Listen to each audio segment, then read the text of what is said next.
Film की शुरुआत में बॉयस नाम का एक आदमी, जिसका चेहरा बुरी तरह से जख्मी है, कैमरे की तरफ देखकर कहता है कि यह कोई परी कथा नहीं है और यहाँ कोई खुशहाल अंत नहीं होता। धरती एक गैर सभ्य और उजाड़ जगह बन चुकी है, जिसे सिर्फ लॉस्ट लैंड्स के नाम से जाना जाता है। यहाँ एक तानाशाह का राज है और चर्च लोहे के हाथ से व्यवस्था बनाए रखता है। ग्रे एलिस नाम की एक चुड़ैल को चर्च का जल्लाद और उसके साथी फांसी दे रहे होते हैं। ग्रे एलिस अपनी शक्तियों का इस्तेमाल करके एक आदमी को उसे छुड़ाने के लिए मजबूर करती है और जल्लाद उस आदमी को मार देता है। इसके नतीजे में वह बाकी आदमियों को भाग निकली चुड़ैल का पीछा करने के लिए कहती है। बॉयस लॉस्ट लैंड्स में अकेला घूमता है। वह एक सुरंग से गुजरता है और सही अंदाजा लगा लेता है कि उस पर हमला होने वाला है। वह 2 मुंह वाले सांप का इस्तेमाल करके एक गुंडे को मार देता है और फिर बाकी पर अपनी बंदूकें खाली कर देता है और आगे बढ़ता रहता है। ग्रे एलिस एक अंधी चुड़ैल के साथ शरण लेती है। बाद में रानी, जो तानाशाह की पत्नी है, और जेरिस, जो ओवरवॉच का मुखिया है, उससे मिलने आते हैं। रानी ग्रे एलिस से मदद मांगती है और साफ कहती है कि वह उसकी किसी भी फरमाइश को ठुकरा नहीं सकती। रानी अगले हफ्ते पूर्णिमा के चांद निकलने से पहले एक शेपशिफ्टर, रूप बदलने वाले, को ढूंढ रही है। वो चाहती है कि ग्रे एलिस उस जानवर को उसके ठिकाने पर मार दे ताकि रानी उसकी शक्ति ले सके। हालांकि जेरिस चुपके से ग्रे एलिस से इस काम को नाकाम करने के लिए कहता है, क्योंकि उसका मानना है कि रानी के लिए यही बेहतर है।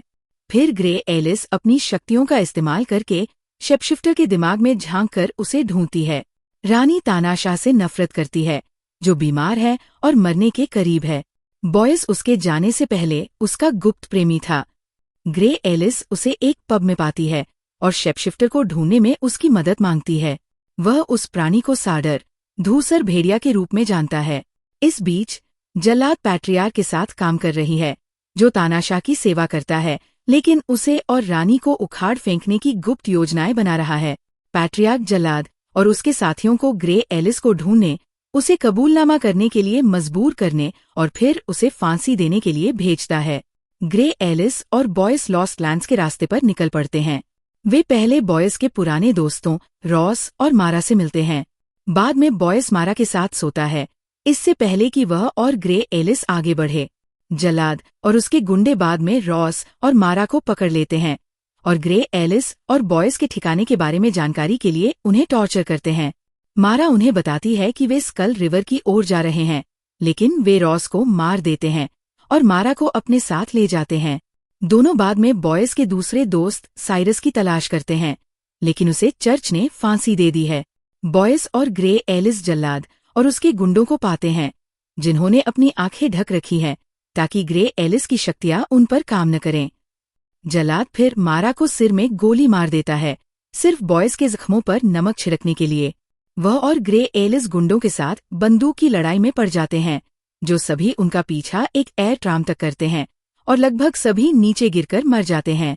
जल्लाद बाकी बचे गुंडों से केबल कटवा देता है, लेकिन बॉयस ग्रे एलिस को गिरने से बचा लेता है।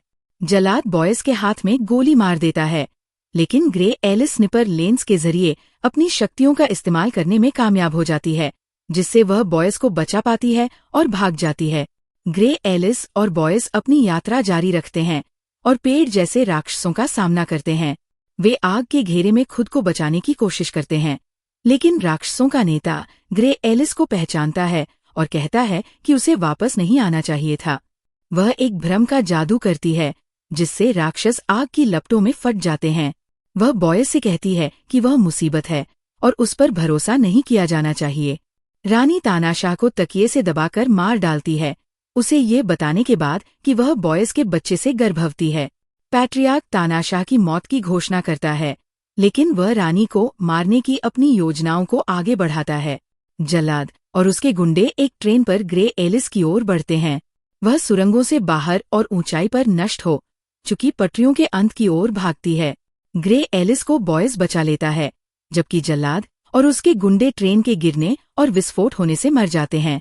पैट्रियार्क को फिर जेरिस रानी को बचाने के लिए मार डालता है। फिर वह और रानी अपना अफेयर शुरू करते हैं। पूर्णिमा की रात को ग्रे एलिस और बॉयस स्कल रिवर पहुंचते हैं। ये पता चलता है कि कोई साडर नहीं था, बॉयस ही वह शेपशिफ्टर था। चांद निकलता है और वह एक भेड़िए में बदल जाता है। ग्रे एलिस चांदी के पंजों से उससे लड़ती है और आखिरकार उसे बेदम कर देती है। जब वो उठता है तो बॉयस फिर से इंसान बन जाता है, लेकिन ग्रे एलिस बताती है कि वो पहले से ही जानती थी कि वो शेपशिफ्टर है और उसने उसके खून में चांदी का जहर भी मिला दिया था। जैसे ही चांद फिर से निकलता है और वह बदलने लगता है, ग्रे एलिस बॉयस को मार डालती है और उसकी खाल उतार लेती है, लेकिन उसके अवशेषों को दफना देती है। ग्रे एलिस बॉयस की खाल रानी के पास लाती है। जेरिस कहता है कि ग्रे एलिस उसकी फरमाइश में नाकाम रही, लेकिन वह उसे बताती है कि उसने उसे वह दिया जो वो सच में चाहता था, यानी रानी। हालांकि जब उसे पता चलता है कि बॉयस शेपशिफ्टर था तो रानी हिस्टीरियाई हो जाती है और जेरिस के गले में छुरा घोंप देती है, क्योंकि वह भी ये जानता था। बाहर लॉस्ट लैंड्स के नागरिक तानाशाह की मौत और चर्च के पतन के बाद विद्रोह शुरू कर चुके हैं। रानी भाग जाती है जबकि बॉयस की खाल धूप में जलती है। फिर उसकी कब्र हिलने लगती है। एक पुनर्जीवित बॉयस फिर ग्रे एलिस को मारने के लिए ढूंढने जाता है।